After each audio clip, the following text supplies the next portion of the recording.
CBSE class 12 maths हमारा chapter है relations and functions और हम टॉपिक कर रहे हैं इक्विवेलेंट क्लास। अगला क्वेश्चन है question number 28।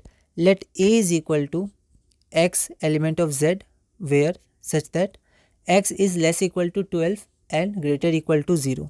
Show that s, अब यहाँ पर रिलेशन एस है तो कई बार हम लोग रिलेशन आर मानते हैं तो आर लिख देते हैं तो गलतियाँ हो जाती हैं, तो हमें ध्यान रखना है। अभी गलती हो जाए तो कोई बात नहीं, आप उसको मार्क कर लीजिएगा यहाँ गलती हुई है, ताकि जब आप अपने नोट्स रिवाइज करें तो आपको ध्यान रहे। ठीक है, तो S is equal to a b such that a b is an element of A and mod a minus b is divisible by 4 is an equivalence relation. तो हमें शो करना है ये एक इक्विवेलेंस रिलेशन है। Find the set of all the elements related to a, मतलब हमें equivalent class निकालना है 1 के लिए। Also write the equivalent class of 2, तो 2 के लिए भी निकालना है। ठीक है, ऐसा एक क्वेश्चन हमने पहले भी किया था पर वो 1 मार्क का क्वेश्चन था और इक्विवेलेंट क्लास से रिलेटेड था। इसमें हमें शो भी करना है इक्विवेलेंस रिलेशन है। यह क्वेश्चन सीबीएसई 2018 और ऑल इंडिया 2010 में 6 मार्क्स का पूछा गया था। एक बार आप इस क्वेश्चन को ट्राई करिए, फिर हम लोग आगे बढ़ते हैं। तो क्योंकि ये 6 मार्क्स का क्वेश्चन है तो हम लोग अच्छे से स्टेप वाइज आगे बढ़ेंगे। तो सबसे पहले हमने गिवन लिखा। गिवन में हमने लिखा A is equal to x element of integer such that x is less equal to 12 and greater equal to 0। ठीक है, यहाँ पर x और यहाँ पर रिलेशन का नाम r नहीं है, s है। तो s is equal to a b such that a B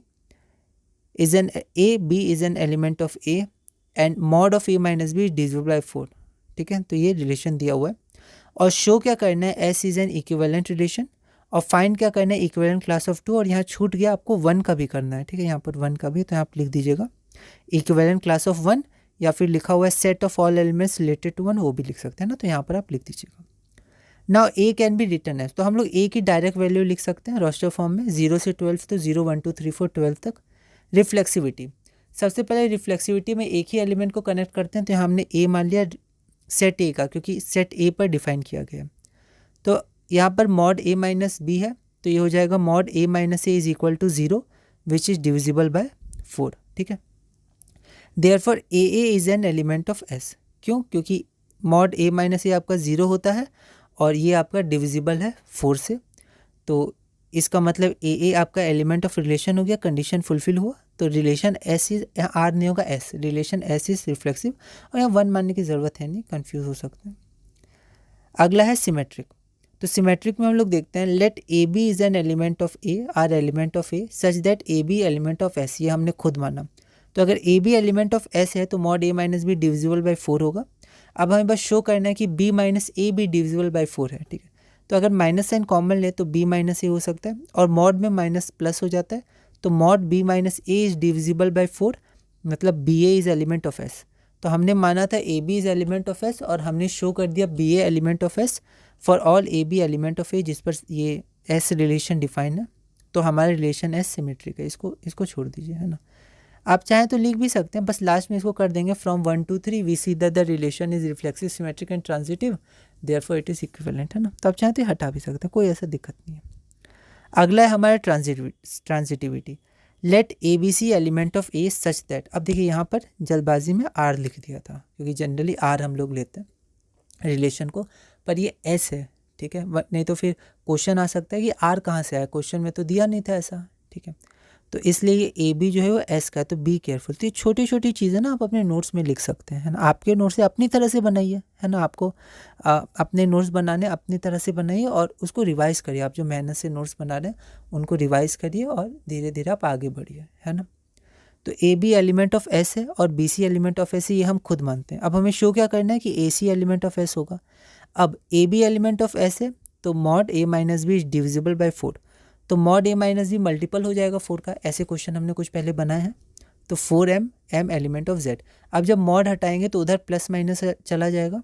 ठीक है, इसको हमने इक्वेशन 3 माना। अब इसको इक्वेशन ऑफ 1 मानिए, क्योंकि ये सब हटा दीजिए। ठीक है, या फिर एक बार इसको रहने देते हैं, देखते हैं।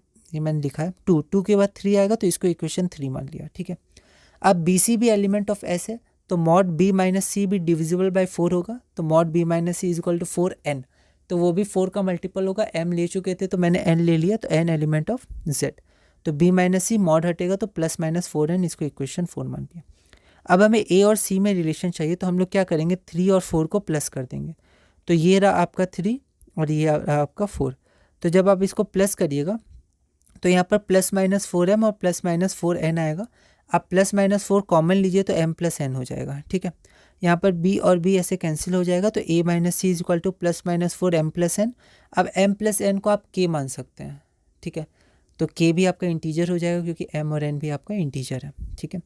तो a - c = +-4m। तो अब ये इधर जाएगा तो अब ये मॉड में कन्वर्ट हो जाएगा, तो ये मॉड हो गया। तो मॉड a - c = 4k, है ना, k हो जाएगा। तो इसका मतलब क्या है कि mod a - c divisible by 4, और यही हमारा कंडीशन था। तो AC एलिमेंट ऑफ S, तो AB element of S, BC element of S, तो AC एलिमेंट ऑफ S हमने शो कर दिया। तो R इज ट्रांजिटिव, इसको इक्वेशन 5 मान लिया। तो from equation 135 we can observe that, ठीक है। तो 135 अब मानने की ज़रूरत नहीं, कॉम्प्लिकेटेड हो सकता है, तो आप इसको छोड़ भी सकते थे, ठीक है, इसलिए मैंने बोला आप छोड़ भी सकते हैं। We can observe that the given relation S is reflexive, symmetric and transitive, ठीक है। तो the given relation is symmetric, गलती से लिख दिया था, तो आप कॉन्सेंट्रेशन रखिएगा। तो कट करना है तो एक बार में आप कर दीजिएगा, है ना, और कोशिश करिएगा कि कट और ओवर राइटिंग जितना कम हो उतना अच्छा है। तो ये इक्विवेलेंस रिलेशन हो गया। पर अब हमें क्या शो करना है, तो अब हमें ये भी शो करना है कि 1 का इक्विवेलेंस क्लास या सेट ऑफ एलिमेंट्स क्या होते हैं। तो ये ऐसा क्वेश्चन हमने किया है। तो अगर हमारा ए बी है तो ए का इक्विवेलेंट क्लास या ए से रिलेटेड एलिमेंट्स बी होंगे, या ए की वैल्यू 1 दी है, ठीक है। तो 1 और बी, तो 1 और बी को हमने चेक करना है। तो 1 और बी, तो 1 - बी का मॉड डिविजिबल बाय 4। तो अब क्या होगा, बी आपका एलिमेंट ए का है, ठीक है, ए का एलिमेंट है आपका। तो ए में आपके कितने थे, आपको ध्यान होगा, तो 1 2 3 4, 0 से शुरू था, 0 1 2 3 4 12 तक। तो उसमें बी की वैल्यू 1 3 और 5 होगी, क्यों, क्योंकि 1 - 1 0, तो 0 डिविजिबल बाय 4 है। फिर 1 - 3 आपका हो जाएगा -2, ठीक है। तो एक मिनट रुकिएगा, सॉरी यहाँ पर थोड़ी गलती हो गई थी, 3 नहीं होगा। 3 क्यों नहीं होगा, क्योंकि 1 - आप 3 करिएगा ना तो -2 आएगा, तो 2 4 से डिविजिबल नहीं है। पिछला क्वेश्चन का ये आंसर था, तो ये नहीं होगा। तो वहाँ डिविजिबल बाय 2 था, पर यहाँ 4 है ना।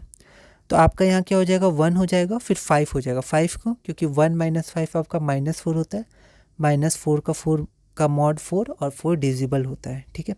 और आपका 9 हो जाएगा, 9 - 1 -8 आ जाएगा, उसका मॉड आपका हो जाएगा 8 जो डिविजिबल होगा। और अगर यहाँ पर 13 होता तो 13 भी होता, पर 12 तक है, तो 159 हो जाएगा ना। तो यहाँ थोड़ी गलती होगी, आप इसको सुधार लीजिएगा, 159।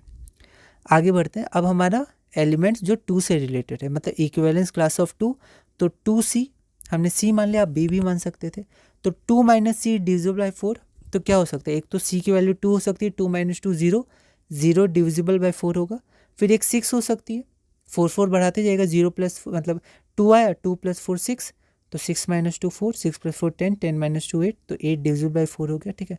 Therefore the equivalence class of 2 2 6 10, तो आप चेक कर सकते हैं, 12 तक ही जाना है आपको, है ना, उससे ज़्यादा नहीं। तो ये हमारा आंसर हो गया। ये हमारा अगला क्वेश्चन है, क्वेश्चन नंबर 29। सिमिलर क्वेश्चन है, एक बार आप इस क्वेश्चन को ट्राई करिएगा, अगली वीडियो में हम इसे सॉल्व करेंगे।